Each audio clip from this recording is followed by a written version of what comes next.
Okay. And we are now live, Charles Johnson. So Charles has the same last name as me, actually. How exciting! My first guest with the same last name. I'm sure there's a Yeah. lot of Johnsons out there. But welcome, Charles, to the channel. Charles is a part of or leading the Actuarial Development Institute and has a lot of experience in the actuarial profession. He's an FSA, and I'm excited to have you on. Yeah, I appreciate that, Paul. This is my first time going live. I also appreciate meeting other people with equally generic names. Yeah, yeah, I know. The most generic name of all. Both of us. Like you'll never find me searching on Google. Yeah. In fact, the mayor of Phoenix a long time ago was Paul Johnson. Back when I was like in elementary school, and I remember the librarian used to call me Mr. Mayor because I had the same name as the mayor. So yeah, very generic. Yeah, But I wish anyway, people would call me. I wanted people to call me the king now, that but no, it's oh not that catching on. that's a good one. Yeah, We can call you the king on this YouTube interview if you want. no, don't. Okay. So why don't we start with like just a little introduction, maybe background about yourself, and then we'll kind of dive on in. yeah. So I'm an actuary, through and through. I went to Illinois State, not for actuarial science. I was originally a psychology major, but I found I like math and I like making money way more than I liked going to school. So someone Yep. told me that I could do math and be an actuary and accomplish those things. So I was like, all right, steep learning curve, learning how to study, pass exams, all that. I remember there was a lot of pain early in my actual career, but once I kind of got the habits and my legs under me, it was a lot of fun. Interned at Pac Life out in California, did some competitive pricing analysis, took a job at State Farm, worked on the life side there for 5 years, supplemental health pricing, Medicare supplement, disability insurance, did a lot of long-term care analysis and reinsurance contract analysis. Did some modeling, stress testing, economic capital, business plan, cash flow testing. Then I moved over to the dividend team, repriced our in-force block, did some new business dividend pricing. Then I moved to Northwestern Mutual, joined their rotation program, got my FSA, led an agile technology team. So I actually got to build some technology with some engineers for the actuarial department. That was a lot of fun. Worked in the valuation unit doing some PBR compliance when PBR was just coming out. And then went over to the investment side, did asset liability management, Nice. worked in the derivative team, helped launch might be. I was at the infancy of a program called spread lending, where we were Okay. taking loans from federal home loan banks and issuing funding agreement backed notes and then reinvesting those in slightly higher risk fixed income assets. So kind of like an annuity, like a fixed annuity. Gotcha. You're taking loans as fixed annuities and reinvesting them and earning a spread.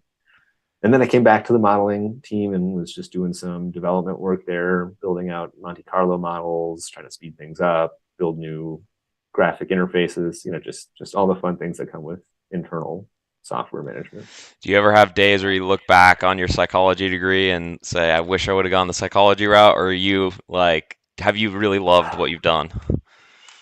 It's when it's a really good question. So there's a couple things that come to mind.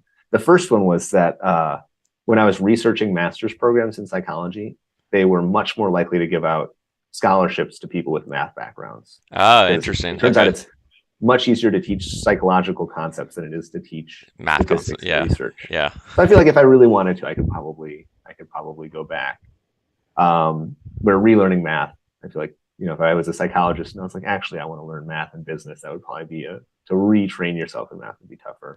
What do you think But the about second like thing, related? Oh, sorry. No, finish that thought. Yeah. yeah, well, so the other one is that like, and this is, I think, what we could talk about this later in the business that I'm working on is that the actual skill set unlocks so many opportunities. It's really just like tools and frames for For looking at the sure. world. And psychology is really about helping other people and understanding.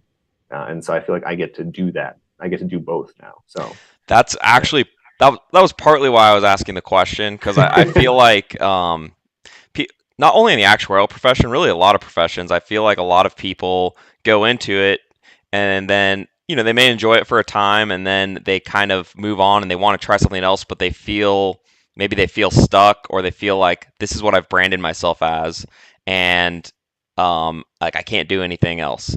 Now I love the actuarial profession, but I'm also of the type where I like to do a variety of things. So as you know, I'm teaching right now as well. And for me, I mean, I guess that's all kind of part of the same sort of overall umbrella, right? Like I'm teaching statistics, actuarial science, so it's all kind of part of the same field. But like I like the variety of it, and I realized at one point like I don't need to feel necessarily stuck in one thing. So I'm always just kind of curious about that because it sounds like you've done a lot of things and now you have kind of a more recent venture. So that's really kind of what I was leading into. I was just wondering kind of how that got started, Actuarial Development Institute, and what the background is there. I know I kind of just said a lot of things, but yeah, if you could just give us a little background on that. Yeah. I want to go back just on something you mentioned. There is value in specialization, and there's security, like, as an actuary and other highly skilled professions, like the ease of continuing to do what you do is obvious. Like there's not a lot of risk involved. And so I think part of maybe what I'm trying to do is show actuaries in the profession that it's okay to take risks and there's opportunities. I mean, the SOA's phrase, right? Risk is opportunity. Um, really showing what that means. Right. So the Actuarial Development Institute, what is it? I think I could describe better how I got here than where I'm going, if that makes sense. Yeah, definitely. And a So quick side note is you just left Northwestern Mutual like what, a week ago, 2 weeks ago, something like that. yeah, I think this is my third week on my Okay, own, there you and go. So and this is even very fresh. before quitting, it was probably only 3 or 4 weeks before what I'm doing now is even conceived, which seems really fast and reckless, but it's not. It's different. So, Yep. yeah, one of like I mentioned, I think it kind of started in college when I had made this flip from terrified, don't think I could pass like FM the class. Like I just didn't think I was smart enough, that I worked hard enough, that I had what it took.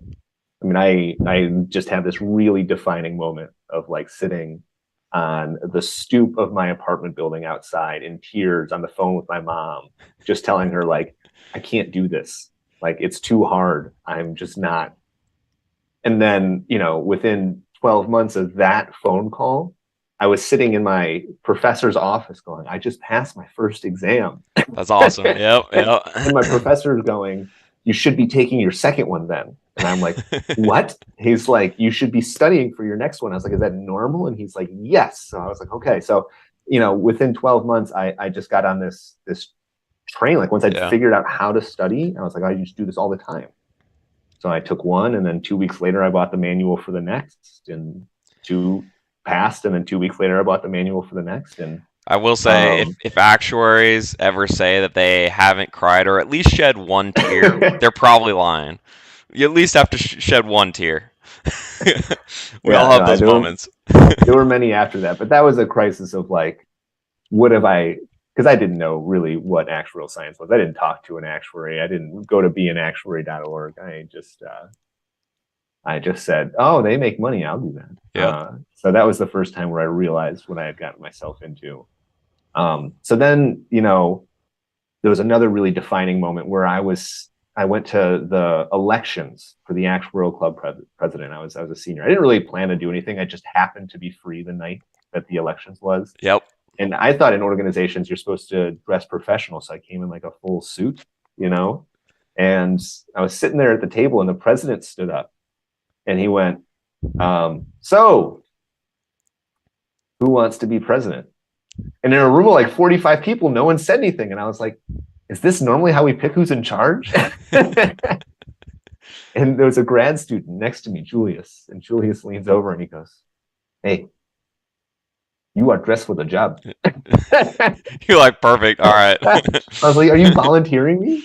So I was like, okay, I guess I'll do it. And so we had this team. I put together some officers, and it's a great actual science program in Illinois State. And like that experience of being president of the club, of I set up a plan where we went and we talked to all the freshman math classes, and we had people converting, from pure math to actual science because they'd learned about it.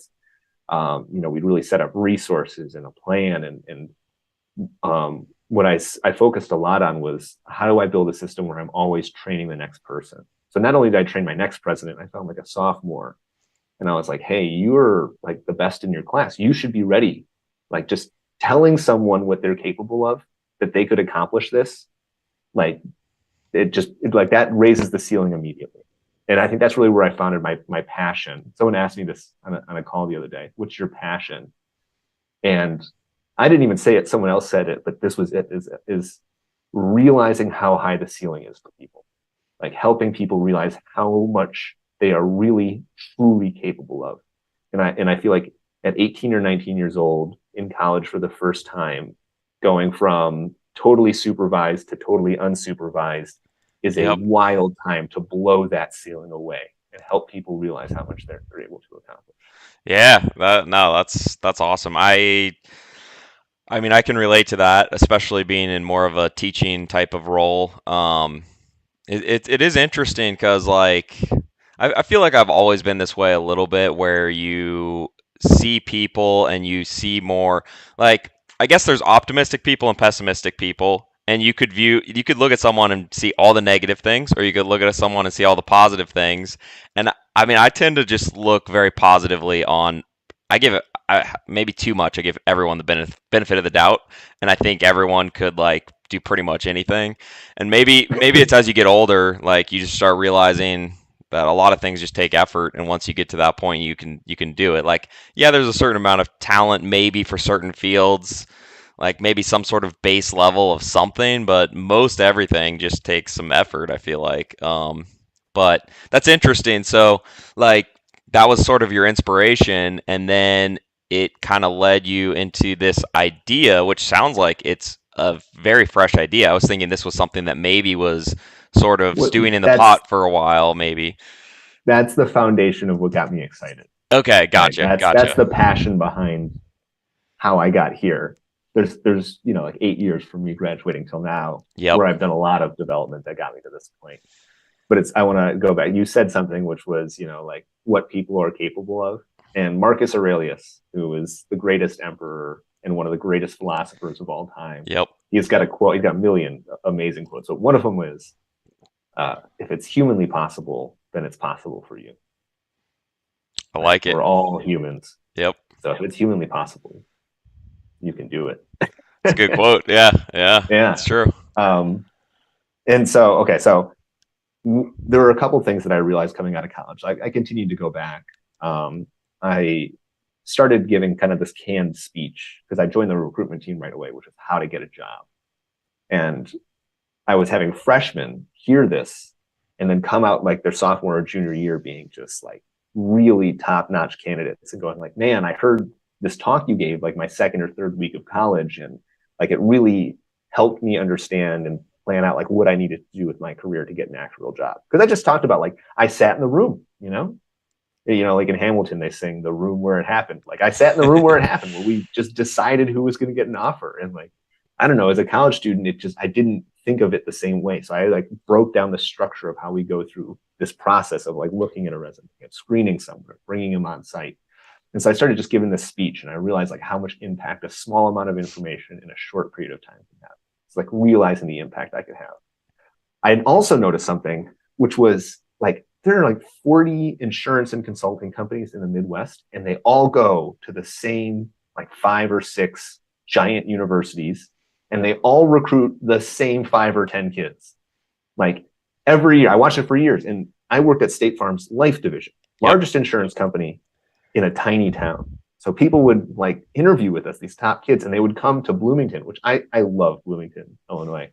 I lived there for 10 years. It has a special place in my heart. But if you just drove through it and went to our headquarters and then got brought to downtown Chicago or Manhattan with Credential, and you were given an offer, you'd be like, I'm Yeah. not going to go Going to to that. Chicago. My internship, that Yeah. tiny little Right. farm town. So after a while, I took over the head of recruiting at State Farm for the last year I was there. And one of the things I did was at the beginning of recruitment season, which is, it's smashed like the middle of September to the middle of October. Like every recruitment fair in the United States is in like 2 weeks. So right before all of that started, I looked at all of our applicants and I just said, who's applying from small schools that are like qualified, Right. pass an exam, have a decent GPA. And what I found was like all of these kids that had managed to get to that qualified point had like way more initiative they've taken. They had more leadership skills. They had a lot more natural curiosity. So when I screened them and I brought them in, they all made it to the final round. They all got offers and they all accepted. So here I was like, I went to management and I was like, we got to do things differently. And they were like, well, we'd have to go to 10 small schools to see as many students as we have going to Drake. Right. And I was Right. like, okay, Yeah. but, like the math checks out there, and they're like, they're applying anyway. So then I moved to Milwaukee and I gave, again, presentation to the local schools, how to get a job. And I went to the students and I was like, how many companies on average show up to your school?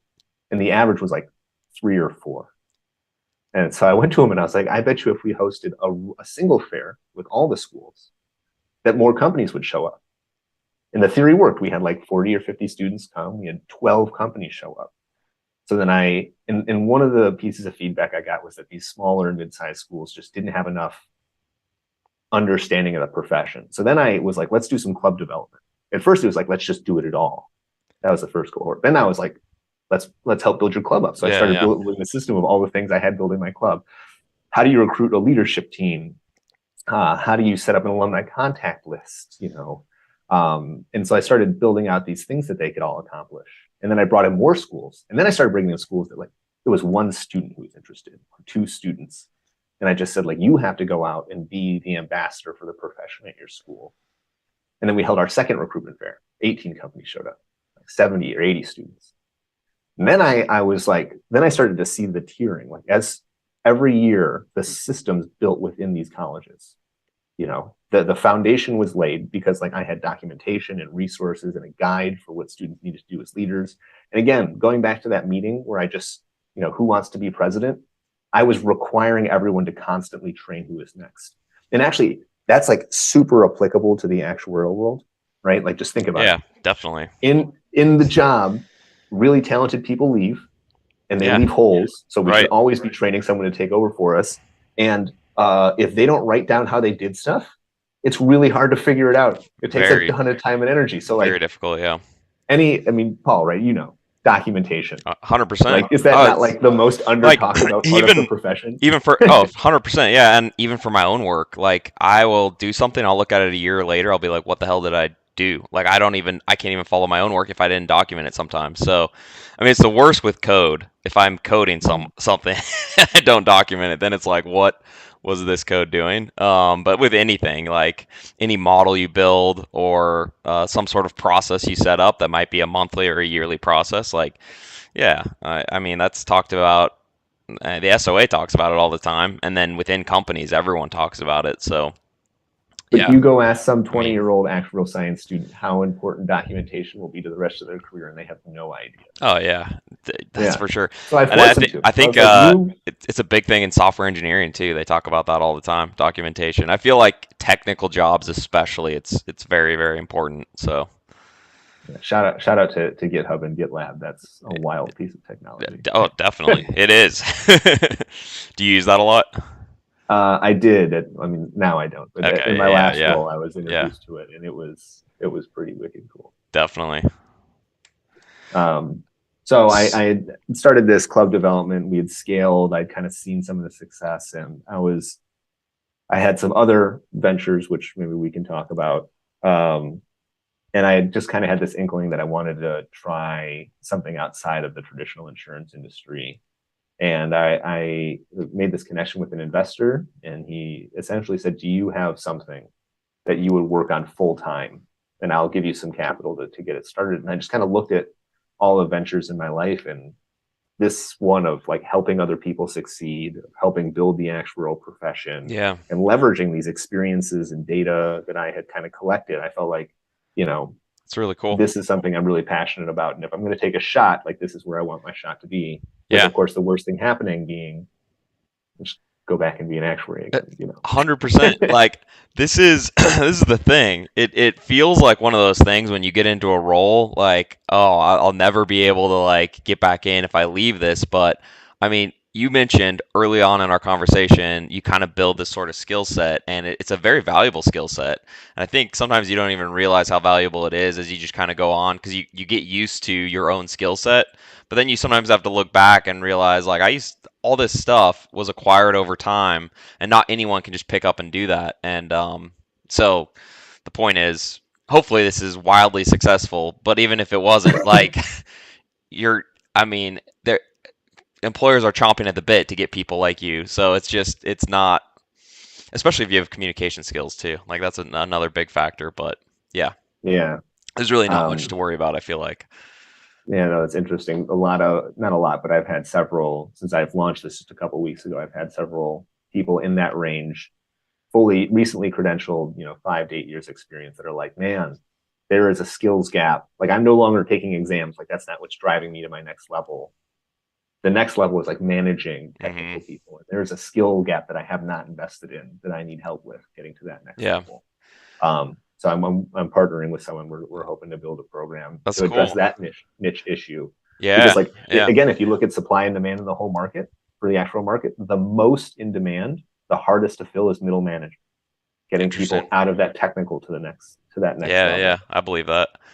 Do you, out of curiosity, how would you describe, if you were answering this question for someone who doesn't know a whole lot about this company you're building, how would you say that you are different from a recruiting company, for example? Or is that a piece of your business? Well, because what I'm doing is so early, mostly what I'm doing is research and building a Okay. network. So I'm not charging anyone any money for anything. I have my runway, and I understand that if I'm just trying to charge money for something, like I need to truly understand the problems Yeah, yeah, yeah. of the actuarial world. And one of them that I see is that the actuarial pipeline is facing a lot of challenges right now of getting people into the profession, and then understanding what resources already exist, what highly qualified organizations like the SOA are doing to address it. So right now, I'm Interesting. just trying to study what's going on. I just want to collect data, Yeah, make connections, hear people's perspectives. that's And then really I think when interesting. I've collected a lot of data, I mean, it's a lot of what startup companies really have to do. Like if you're going to be an effective startup company, building a product the first week that you exist, it doesn't make sense. Like you go read any like the lean startup, the first thing they say is like just go talk to your customers for a long time. Yep. Talk to them and talk to them and talk to them and really validate everything that you think is a problem. And then if you're going to come up with a solution, start validating, does that solution actually address it? Would anyone be willing to pay for it? So like right now, I know I have a leadership and club development program. I know it works because I've done it over and over and over again. And I know the network of people that I get from graduates that come out, from future generations that come in, and the help that it gets to the universities, right? You're having Yeah. organic growth in a high demand, high paying field. Like it's a good service for the universities. So I'm just giving this out for free because I know that lots of people, companies pay for access to these students. Exam preps sell their exam services. Like I said, I'm working with companies that are focused on upskilling actuaries and non-traditional skill Hmm. sets. And then, universities eventually want, how do I get new students to know about this program I have to bring them here? So, like I said, I think there's That's a lot of business opportunities here, but I don't want to pursue any of them until I yeah. really understand how the system works. I really like that too because it's and people can feel the difference too when they almost build a relationship with you and like kind of go along your journey, and then it's like you're not immediately throwing like a sales pitch in their face or something like that. Like I've experienced that from some companies, and you feel the difference, and it's like, oh, this person is actually like really passionate about this, and they like care about it, and they're really like putting in the time. So it is kind of a different sort of spin to it, and I will say like in a totally different space. But my older brother, he developed a business. It's an app on the iPhone. It's called Topo Maps Plus. Shout out to Topo Maps Plus. Um, he's an avid hiker and he's a software engineer. But similar to you, I mean, he actually wasn't even necessarily developing it to sell it at first. It was more just like he noticed a gap in sort of like the market in terms of what he needed. Like he was searching for something he needed when he was planning his backpacking trips, and he's like, "Oh, I think I could code that. That would be really cool." And so like he just kind of started developing this. And then he was thinking like, oh, other people might want this, and it was through talking to other hikers and other people, sort of like that research type thing, and it turned into this whole legitimate business. I mean, he's doing quite well with this app on the iPhone, so it's Yeah, to that kind of point, cool to hear about that though. yeah, like this is the business I do. I never intended to make it a business. It was always just my passion. Yeah, I yeah, just liked helping students. I very much believe in like that purpose driven life. So like this gave me purpose. It was helping other people, so I just kept doing it. yeah. Um, and so yeah, kind of it's spun into a business. That's no, that's awesome. I'm kind of curious. You mentioned at one point when you were talking about it, just sort of the branding of an actuary and people even finding out about the profession, and you kind of filling that gap a little bit. And I know you've talked a lot about universities and companies. Have you thought about like even high schools in the sense that like a lot of people coming up in high school, they're starting to make their decision of like what they're going to go into in college or what they're going to study. And many times I feel like that sort of math trajectory starts in high school with students and it's like, oh, I'm good at math or I like math. They maybe hear about actuarial science and it kind of starts there. Curious if Yeah, you've thought about that a little bit.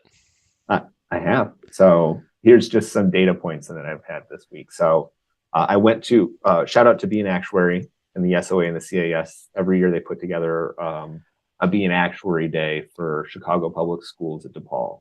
So I'd gone once a couple of years ago. So I went this week and I got to sit with a table of 16 to 17-year-old juniors that were good at math, and I got to explain to them what it was. So there are organizations and events that are trying to get it out there. But one of the pieces of data I collected is, I was like, where do you get your information? Right? Like, here's a couple of things. None of them had LinkedIn and none of them had Facebook. Ah, Right. interesting. So Yeah, yeah. let's just take all of that and just that's not going to work. So the number ones were TikTok and Twitter. So first, I want to give a shout out to Inspiring Actuaries, which is run by Chelsea Adler, Awesome. who worked with me. Well, not with Yeah. me. We both worked at State Farm. She was CAS. I work with her husband Max, but she is out there on TikTok right now, garnering a following and promoting the profession. So there are people who are out there that are doing things like that.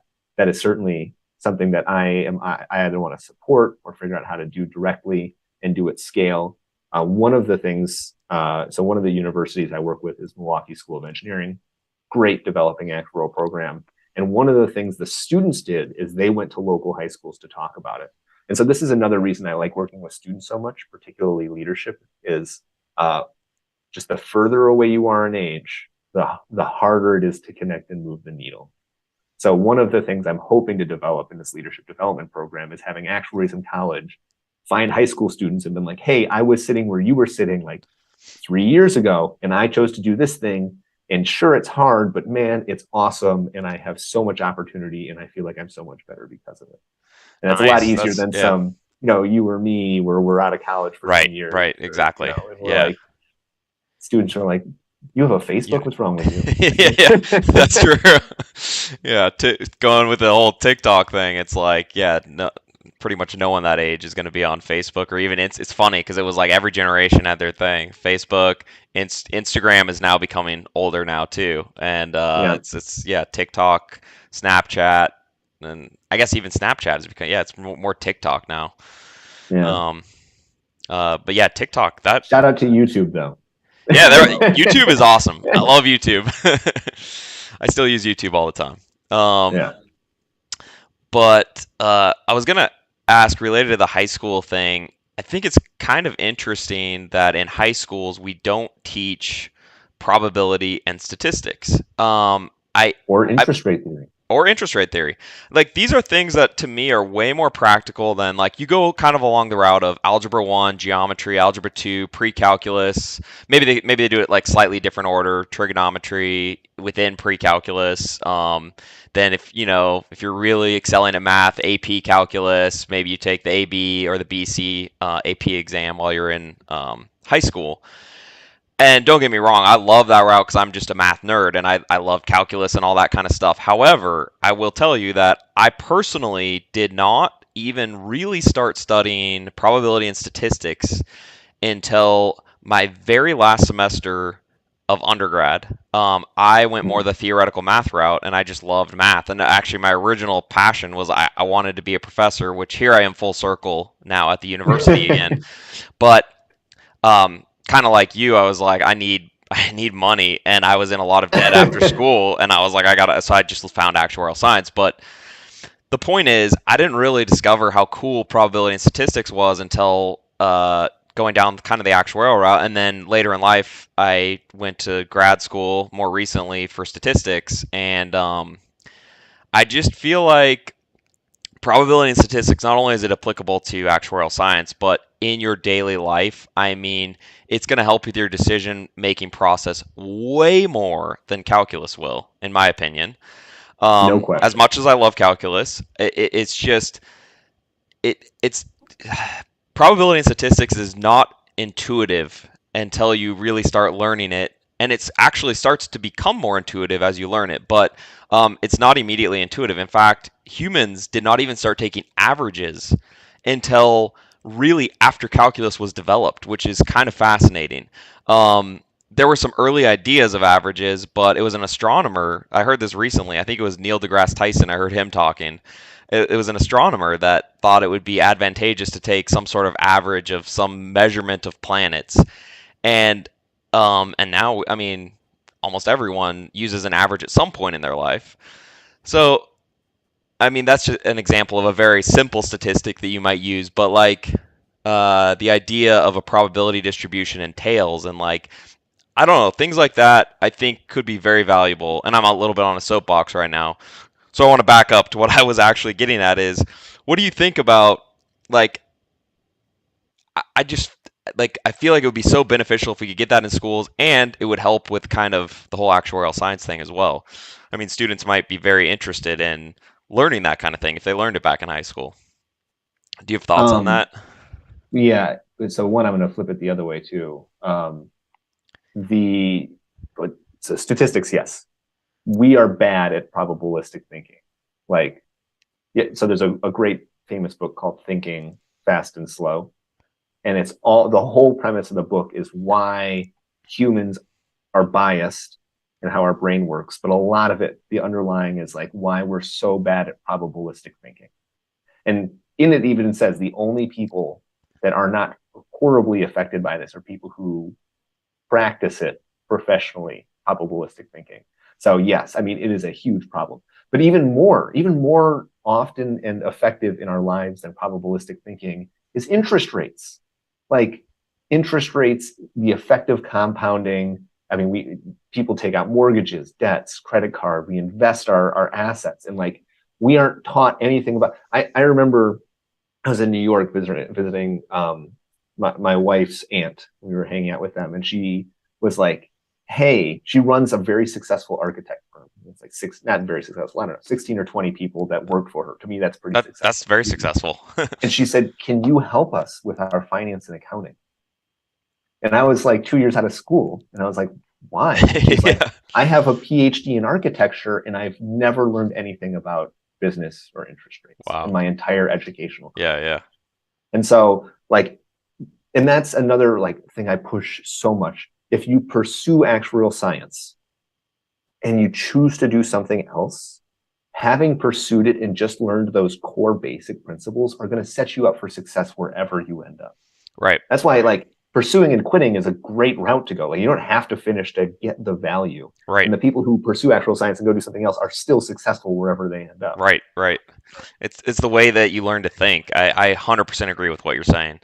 Yeah. Um, Yeah, no, that's a good point though. With not even just probability and statistics, I agree with you on the whole interest rate finance side of things. Like, I mean, even just taking like the FM exam, like there's a lot of stuff there that I did not learn in school. I mean, I took more like theoretical math classes, and as much as I love that, it's not always that practical with, even your own finances. Like that stuff like that could be very, very beneficial to teach early on. I feel Yeah, like, you ready oh, for my nerdy actuarial go story? for it. Let's hear it. When I moved, I did a market value analysis of my mortgage. Nice. We always think about, yeah. I was like, well, I locked it in. Here's the rate that it was. Yep. Here's the rates that are now. I was like, I wonder what the market value change was. And I was like, oh, it's a lot because interest rates moved a lot. Right. Like, so I had to figure out a way not to give up my mortgage because, like, Yep. if I paid it off, that'd be a Yeah, horrible financial decision. definitely. Yeah. Oh, yeah. But again, you Yeah. just don't think about that unless you really understand how interest rates and valuation Do work. you want to hear another nerdy story? Oh, I Is love it. Yeah. Okay, so you know how as actuaries we think about incurred and paid dates. So like, when did the claim actually happen? When was it paid? I think this way with my own budgeting and eating food. I think when were my groceries incurred versus when when did I actually eat my food? This is pathetic, but this is literally sometimes how I budget things. And I have monthly budgets and calculations, spreadsheets where it's like, what are my incurred expenses? What are my paid expenses by month? Things like that. And I think it's a valuable way to think, but people think I'm crazy for doing that. So You have like an inventory, yeah. item on your Uh, balance sheet. How much? Yeah, pretty much. So, the point of all this though is it really does, like, thinking this kind of way can help you in your own life or other ventures that are completely outside the realm of actuarial science. So, Yeah. And that's um, probably the last core of this. We didn't talk about it, but I yeah, have let's hear it. other companies that I've started. I have one that's in real estate, and I take these principles I've learned in actuarial science and I've applied them to effectively do things in other areas. And so, I want to fix this pipeline and help more people come in and express the value of the profession. But I also want to help the people in the profession expand beyond traditional insurance because, like we talked about, these skills and values and things we practice all the time are so valuable everywhere else in Yeah, the professional world. yeah, definitely. That's awesome. Um, on that note, I just realized we've been going for like 45 minutes already. Do All you right, do you want to say last thing, something? Paul. Yeah, yeah, go for it. I've been thinking about it. Like one of my passions is like, how do I better define what an actuary is? And I think I've gotten it down to like 8 words. Let's hear it. Maybe it's 9 words. So you're going to tell I'm me how good, counting. if this is accurate. Ready? All right. Um, we figure out how much to charge, hold, or pay for things that might happen in the future. Okay, it's like 17 That was words. 17 or 18, yeah. Yeah, it's more than I thought, but it's just a That was pretty sentence. good. That was pretty good. That's what we do. We figure out how much to charge, how much to hold, or how much to pay for things that may or may not happen. That is very accurate. That would Yeah, describe reserving, pricing, um, investing. investing, and kind of like budgeting and forecasting a little bit too. That is Yeah, like that pretty much encapsulates it. yeah. Because That's I was good. trying to describe it to 16 and Yeah, 17-year-olds, and I was that's like, how actually do I really say good. this with no actuarial terms at all? I like that. I really like that. That's good. So then, all the rest of it's the cool math that we actually go Yeah, about exactly. doing Yeah, it. I mean, when you back up, it's actually very simple. What we try to do. It's just there's a lot that goes into that. Yeah. Yeah, And then once you figured out how to do it there, you get to do it everywhere else in your life, like yeah, buying groceries e- every month. exactly, exactly. Okay, I wanted to ask you two side questions before we end this. Number one, what is your favorite type of music? Okay, I listen to a lot of music. I'd probably go rap hip hop. There was a I point where I like it. listened to no That music, I'm the same. and then I listened to like 5 to 10 new albums every week for several years. So I listened to a lot of stuff. But at the end of the Do- day, Kendrick Lamar, Yeah, yeah, J. Cole, JID, yeah. like I love that You really want to high know what my quality. number one Spotify song was this year? What's Was that? "Just a Dream" by Nelly. Even though that's an older song. That's like 10, maybe 15 years old by now, but Yeah. this year it popped up again, and I was like, ah, such a good song. I listened to it so many times this year. Yeah. I have a 3-year-old, so I'm sure mine is some children's song. Okay, there you go. Second, more nerdy question is, what is your favorite math or statistics theorem or something related to that? Gotta be law of large numbers, standard Ooh, deviation over nice. square root n. Good, I good. mean, diversify the risk away, baby. I was going to say my favorite is the central limit theorem, which is very related to the law of large numbers. So, Yeah. very interconnected there. I Very like it. All nerdy. right, Charles. I appreciate you coming on, and I'm sure we'll talk going forward. And I hope Yeah. everyone enjoyed this. I know I have not been doing these very often. I got to get better at doing these more often, but it's always fun whenever we jump on. So thanks again for joining today. Yeah, well, I appreciate you having me on, Paul, and thanks for everyone who tuned in. For sure. We will see you all next time.